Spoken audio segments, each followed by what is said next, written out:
रिया ने जैसे ही लाइब्रेरी के अंदर साहिल की चप्पल देखी, उसके पैरों तले जमीन खिसक जाती है और वो बैठकर जोर जोर से रोने लगती है। वो चिल्लाती है, भाई कहाँ हो आप, मुझे जवाब दो। तभी उसके कानों में वही आवाज गूंजती है।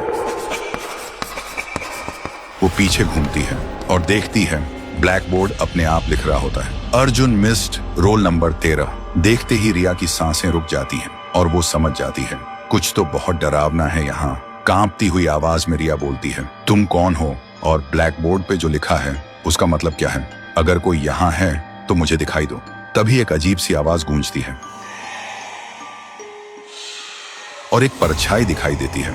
एक लड़का स्कूल यूनिफॉर्म में, उसकी आंखों में सिर्फ दर्द। वो कहता है, सब मुझे भूल गए। रिया पूछती है, तुम कौन हो और चाहते क्या हो? परछाई बोलती है, मैं हूँ अर्जुन, मिस्ड रोल नंबर 13। आज से 5 साल पहले की बात है। मैं बचपन से अनाथ था। मेरे मम्मी पापा मुझे अकेला छोड़कर चले गए थे। एक दिन क्लास के सब बच्चे मुझे कालुआ कालुआ कहकर चिढ़ाने लगे। मैं काला था, इसलिए मैं रोता हुआ लाइब्रेरी की तरफ भागा और जब मैं लाइब्रेरी में घुसने ही वाला था तभी देखा मैडम और एक डॉक्टर किसी अजीब चीज के बारे में बात कर रहे थे और तभी किसी ने मुझे पीछे से जोर से मारा। मेरी आंखों के सामने अंधेरा छा गया। जब मेरी आंखें खुली तो देखा मैं लाइब्रेरी के अंदर टेबल पर पड़ा था। डॉक्टर और मैडम भी वहां थे। मैं चिल्लाने की कोशिश कर रहा था लेकिन न चिल्ला पा रहा था न हिल पा रहा था। तभी मुझे पता चला ये लोग स्कूल के बच्चों को किडनैप करके उनके ऑर्गन्स निकालते हैं और उन्हें बेच देते हैं। फिर उसी दिन मैडम ने प्रिंसिपल के सामने कुछ बहाना बनाकर लाइब्रेरी को हमेशा के लिए बंद करवा दिया। गांव वालों के सामने मुझे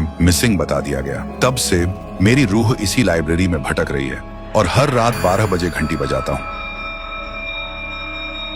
बस इस उम्मीद में कि कोई आए, मेरी कहानी सुने और मुझे इंसाफ दिलाए। रिया की आंखों में आंसू आ जाते हैं। वो बोलती है, मैं तुम्हारा दर्द समझ सकती हूँ, लेकिन मेरे भाई ने क्या किया था? उसे क्यों गायब कर दिया? वो कहाँ है? अर्जुन बोलता है, तुम्हारा भाई बिल्कुल ठीक है। उस दिन जब मैं उसके सामने आया वो डर के मारे बेहोश हो गया था। अब वो तुम्हें लाइब्रेरी के एक कोने में एक सीक्रेट डोर है, उसके पीछे मिल जाएगा और वहीं मैडम के राज की असली फाइल भी है। अगली सुबह रिया और साहिल गांव के लोगों के सामने आते हैं। साहिल को जिंदा देखकर सब लोग हैरान हो जाते हैं। रिया वो फाइल सबके सामने रखती है जिसमें मैडम का हर काला सच साफ साफ लिखा था। कुछ देर बाद पुलिस आती है और जो भी लोग इस राज के पीछे थे सबको गिरफ्तार कर लेती है और अर्जुन, उसे अब इंसाफ मिल चुका होता है। उसकी रूह धुआं की तरह हवा में गुम हो जाती है।